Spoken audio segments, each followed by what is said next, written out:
All right, good afternoon, everyone. We're here to discuss the missing person investigation of Rudy Farias. But before I do that, I want to address our dash cam news that's been in the news starting 2 weeks ago. And I'm going to do that really, really quickly, and then I'm going to bring up Lieutenant Zamora from the Missing Persons Unit. Who'll provide some detail on the investigation. And also Commander Garcia will come in and translate for us. So a few weeks ago, there were a report that we only had only 15% of our vehicles were equipped with body-worn cameras, with dash cams, I meant to say. That didn't take into account that we don't equip dash cams on investigative vehicles. So let me give you just a quick breakdown on the actual numbers. We have about 3,200 vehicles on our fleet used for various duties. 1,400 of those vehicles are equipped with lights and sirens, our traditional patrol cars. 1,800 of those are investigative vehicles and undercover vehicles. Of that number, of the 1,400, not every marked vehicle is used to conduct traffic stops, investigations, calls for service. Examples: if you have a vehicle that's assigned to public affairs, community affairs, it's a show vehicle. I'm not putting a dash cam on it. If we have vehicles assigned to our training division and we're just training officers how to drive, I'm not putting dash cams on that. So the actual numbers, we have 579 vehicles out of the 1,400 vehicles are equipped with dash cams. The mayor has agreed to devote additional $2 million, and that will outfit an additional 143 vehicles. So we're not at 100%, like I said when I did that interview, but we're definitely moving in that right direction. So I want to thank the mayor again for stepping in with that funding. Last thing I want to say about that, and we'll bring up the lieutenant. During my administration, which has been a little bit over 2 years, we've equipped 355 vehicles. That's probably 60% or so of our fleet right now. So we do believe in transparency, and definitely as the chief of police, I believe in transparency. So anything that we can do to move that in that direction. But I'm going to bring the investigator up, and we'll hold up, Mario. I'm going to bring the investigator up, and we're going to entertain all questions at the end about the dash cams and also this investigation. So we'll entertain everything at the end. Come on.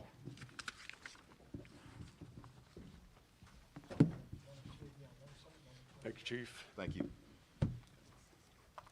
All right. Good morning. I'm Lieutenant Zamora with the Homicide Division Missing Persons Unit. To my left, I have Detective Sergeant Jimenez, Detective Brian Fort, and Detective Atlanta Claiborne.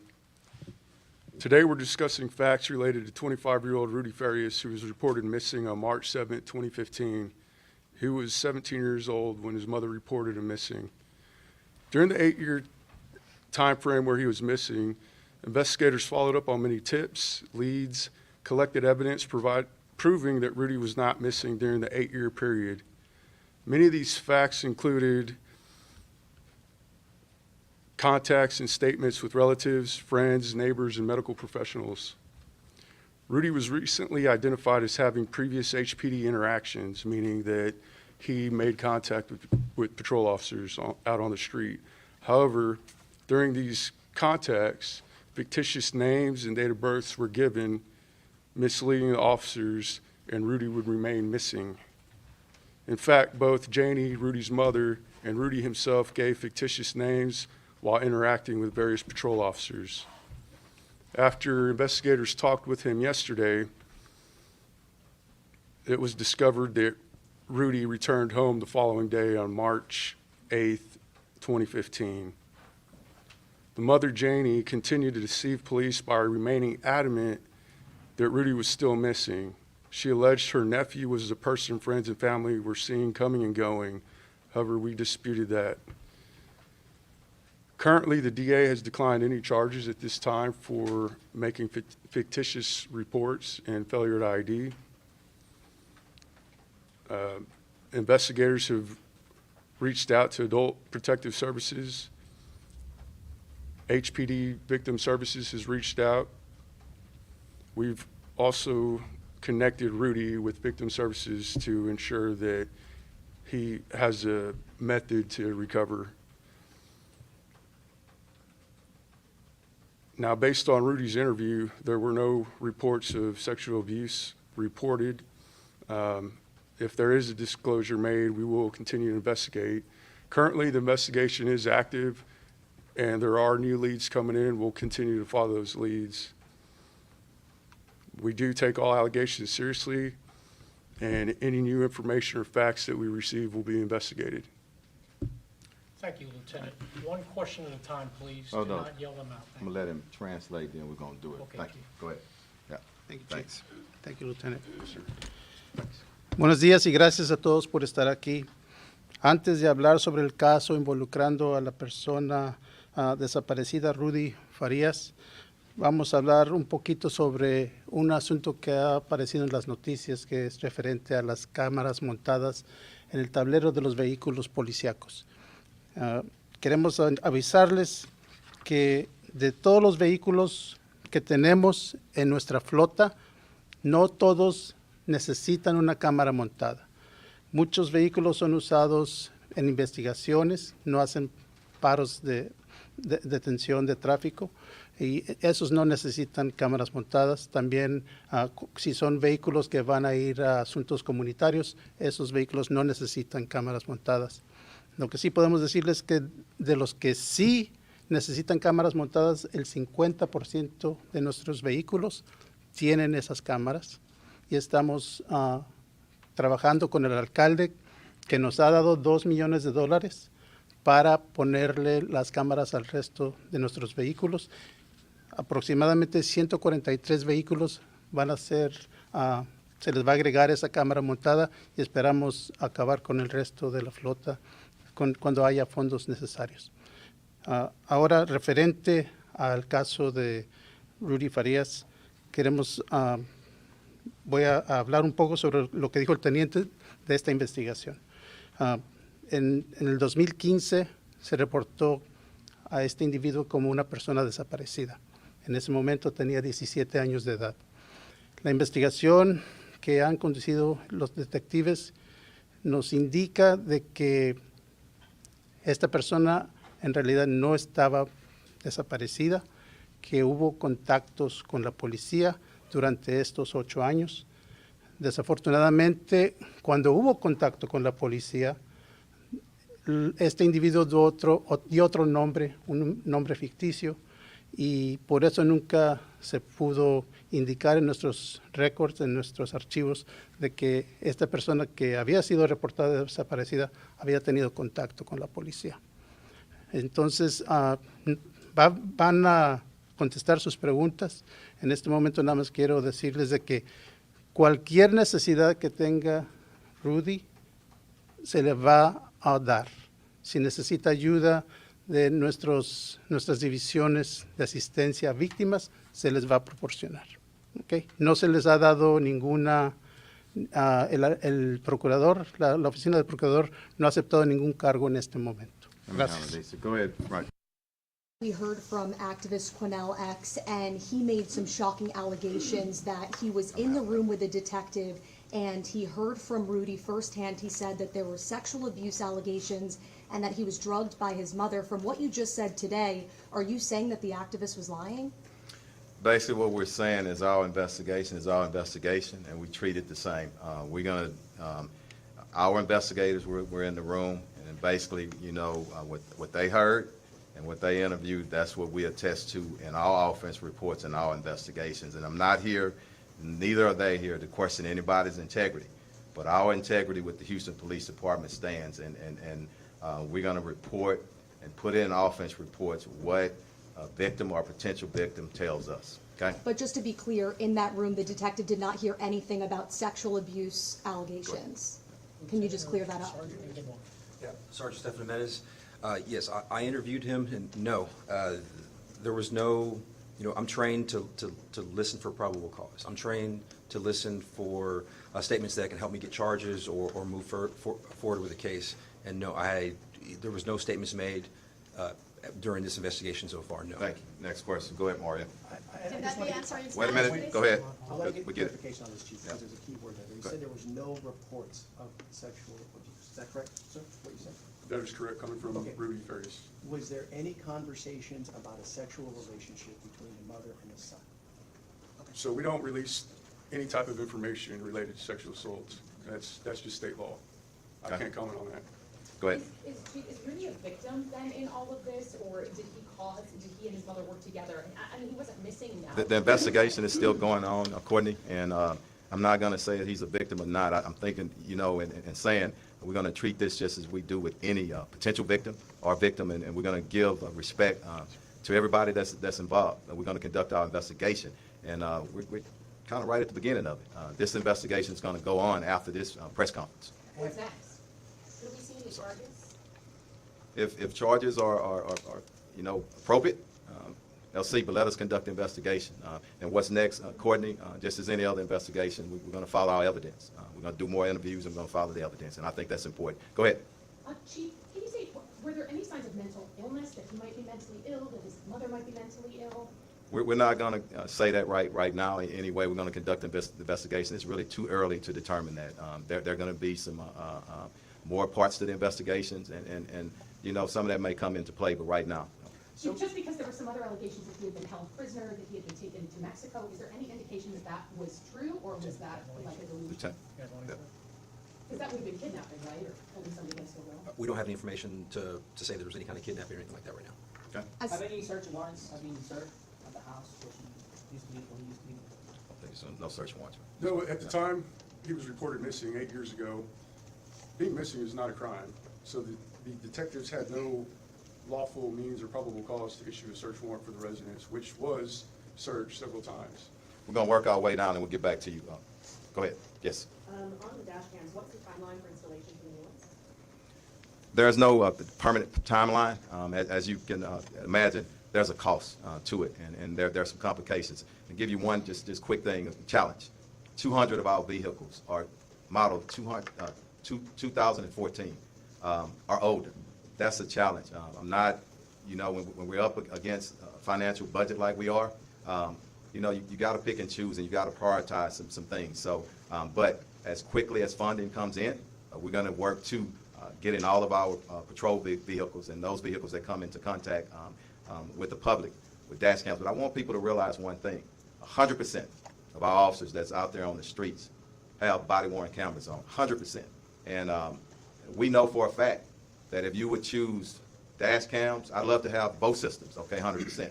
But once you get out that car, where most things happen in interaction, hand to hand, I want that body-worn camera. But as we get funding in, and as I said, the mayor is stepping up, and like he always does, but he can only do so much. This funding issue didn't start. And I'm going to say this, I stay away from politics, okay? But the citizens in Houston, at some point in time, we're going to have to really face how we're going to properly fund public safety and public servants, okay? Because you need better fire trucks, you need better equipment. We can't keep kicking that can down the street. We're going to have to talk about things of a revenue cap, but we'll leave it to the politicians. Next question. Go ahead. So I heard you mention that there was no need for a search warrant when he was reported missing years ago, but in between yesterday and the day that he was discovered, was anything searched? Was anybody questioned? Did anybody go by the house? Rudy and his mother were interviewed yesterday. As far as anyone going to the house, it's still active investigation, and we can't release details pertaining to that. Going- Also, quick clarity, was he 17 at the time that he was missing? Yes, sir, that's correct. So he's 25. 25 now. Yeah. Go Go ahead, ahead. Mario. Was I'll there- get you all up. Quick Go ahead. clarity, was there a missing persons report filed by his mother at the very beginning? That was in March 7th, 2015. So there was a missing persons report that was filed, Correct. and so this is what I'm asking on this end. Could the mother be detained for filing a missing persons report and never once informing HPD that he came home? Yes, she could be reported or detained. That offense is a Class C misdemeanor, which is similar to a traffic citation. You're not going to Rudy Farias was found on Thursday. Your investigator spoke to him nearly a week later. Do you think it was a mistake not to speak to him sooner? You said yourself the DA has not accepted charges. That's a week where evidence could be destroyed. What's your response to that? So it's procedure for the investigation to go through a channel, and when it reaches us, we review it. There was no urgency to investigate a recovered or found person. And I say that because patrol officers made contact with him. They ensured that he was safe. They contacted HFD to make sure that he didn't need medical treatment, and he was cleared on scene by HFD. He refused transportation to the hospital. His mother took him to the hospital later on that evening. What the lieutenant said, I think, is important. You can't force a potential victim of a missing person, okay, with nothing else, to come in and give a statement. So it takes time to try to work with people to get that statement. And Chief, I know you believe in transparency, and I just, for the public, we're gonna put this on the news and it's gonna cause more questions, because yesterday we hear from the activist who makes these shocking allegations, and as a reporter who was there, I did see him myself go in and out of the room, so it was clear that he had some sort of communication. What can you say Transparency about doesn't this? come in front and maintaining the integrity of the investigation, and that's where my transparency stops. But, and this is the last question I'm gonna ask about the activists or anybody else. You know, we're going to follow our investigation, and we treat it the same. Everybody has a role in society, and we respect everybody, including our activists. But the integrity of the investigation is number one, and we're going to maintain it. Him Okay? going inside that room, did that jeopardize the investigation by allowing him I don't inside think so. that room? Go ahead. Do we Anybody? know where's Rudy at this moment and his mom? Yes, we do. Rudy's safe. He is with his mother by choice. and he's an adult. Yeah. He's a 25-year-old man. Right. Hey, we're going to get a few more. Mario right here, and then we're going to work our way down. Probably 4 more. We're going to wrap. You used the word a minute ago in describing Rudy as a victim. We know that he I said potential victim, and I want to be respectful on that. Yeah. he disappeared when he was a young man, a teenager, okay? 17. 17 years old. There's been cases in the past where people have been brainwashed, where people have been told you cannot, and they're being held against their will. For everyone that's going to be watching this worldwide, because this is a worldwide story, how do you not separate him until you guys are able to get everything together, considering that he disappeared as a child? Mario, you've been in the business for a long time, I have. and I'm gonna let you answer that. Okay, we've explained everything, some of the challenges and whatnot. Here's a fact: he's a grown man. But he 20. disappeared Listen as to a what I'm child. saying. You want me to answer? He was an No, adult, no, he was an 17. adult, 17. Hold up, okay. Not confrontational. You know, I respect what everybody does. Okay, but 17 years old. That's an adult in the state of Texas. Okay, a lot of things that we shared up here. So we're gonna work our way through. It takes a little while. There's a lot of development still, even last night, okay? We know that. Everything's coming up. We're going to investigate it. The integrity is going to stay in place. We're going to treat him the same as any other person that comes through that we're conducting an investigation on. I'm done with that part. You Go said ahead, Courtney. officers. Detective, this might be a better question for the Go ahead. detective, I don't know. Okay, anybody? What's the reason then, what can you tell us about why Rudy and his mother then allegedly lied for 8 years and said he was missing when he clearly wasn't? I can answer that, though. I mean, Yeah, what's the we reason? can't predict motivation or whatnot. We No, can just because try, they yeah, offered during right. their interview Yeah. that they said, why go on living this life? But you know, during the interview and the particulars of it, it's active investigation. Right, We but you respect can't that. give us Okay, anything. yeah. Next question. Yeah. Yeah, I mean, an 8-year investigation like that, how many resources does it take out? We weren't just doing 8 years total investigation, okay? So it went dormant for a little bit, but the case was still open, okay? And I want to say this: until we find people, until we clear it, that's when it should be cleared. But if your question is,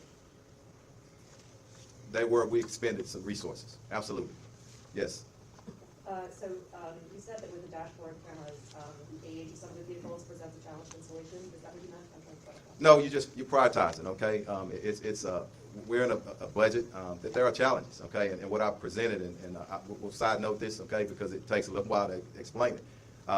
When you have challenges, people look at a $1 billion budget, okay? And everybody just, oh my God, HPD has a lot of money. 92% of that goes to salary and benefits, so it's not a whole lot of money. We have to pay our people, and we have to be competitive. The mayor just gave $7.2 million so we can get more cadets in. So there are a lot of challenges. And what I'm saying is this didn't happen just in the mayor's administration. For years, you need so much amount, 14 million, I always talk about that, to properly replace vehicles in our fleet. But some years when things are just, you got a lot of stuff going on, okay? When you don't get that, it kicks it back and it makes it worse. We have an aging fleet. 50% of our vehicles, or a little bit more, are beyond the replacement life. And that's patrol vehicles, 100,000 miles, 5 years. Unmarked vehicles, 120,000 miles, 7 years, okay? So we have a very aging fleet and a lot of other problems. So we'll prioritize and we're going to get there where we need to. But outside state, go ahead. Just want to clarify, so then, Yes. because I know you said it's an ongoing investigation, but can you say whether that they did give some sort of explanation as to why they did this? Or No. You can't say it all? Or? No. You we're said not gonna patrol say units anything. made Let me contact get you with and then Rudy. I'm going to get you. You're going to be the last one. Go ahead. So I know that, why were HPD officers at the home this morning? And also, I know family members are concerned for Rudy's safety. Is there no concerns as far as the You investigators? guys want to talk about that call for service? We can. It's a call for service. There was a burglary report last night at the house. Patrol respond, and we were alerted because it was a house of note, and it's been part of the investigation, and that is also now part of our investigation. What happened last night? And it's still You said in going. the beginning of Thank this you. press conference that Rudy has made contact with patrol units at some point. Can you explain what that was, and does he face any charges for saying that he had false names? So it is a criminal offense to give false names when you're detained under arrest or you're making a valid police report. There was an instance where he did that, him and his mother. At this time, though, the district attorney has declined to accept charges on that until our entire investigation has been So you completed. tried to charge him as well. The facts were presented to the district Good. attorney. Mario, we're going to end it, okay? Can Go you ahead. say what that contact was quickly, though, with him? You said patrol units. Was it like he was stopped in his car? Can you just tell us? I was going to ask specifically, did HPD ever go to his home and with his mother, and were any fictitious names given at the home?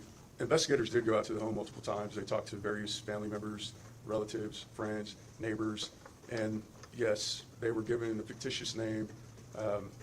So was there contact made with Rudy at his home? Let me close with this one thing, okay? That answer, Chief? Let me close with this, Mario. Look, we've been open as we can. It's not our first investigation, and everybody here understands what I'm saying about the integrity investigation. This is where we're going to end. We wanted to get up before a lot because this has come as not only a local, but a national, in some cases international, okay, because of everything that's going on. But it ends today, not our investigation, but as we get more information and when it's appropriate, we'll send out information, okay? So I want to thank everybody. I want to thank you for your patience, and thank you for what you do every day. Rudy's father, did you know Rudy's father when you were on the That's it. All right, thank y'all. Patrol, did you know Rudy's father, Chief, by any chance, when you were in the department?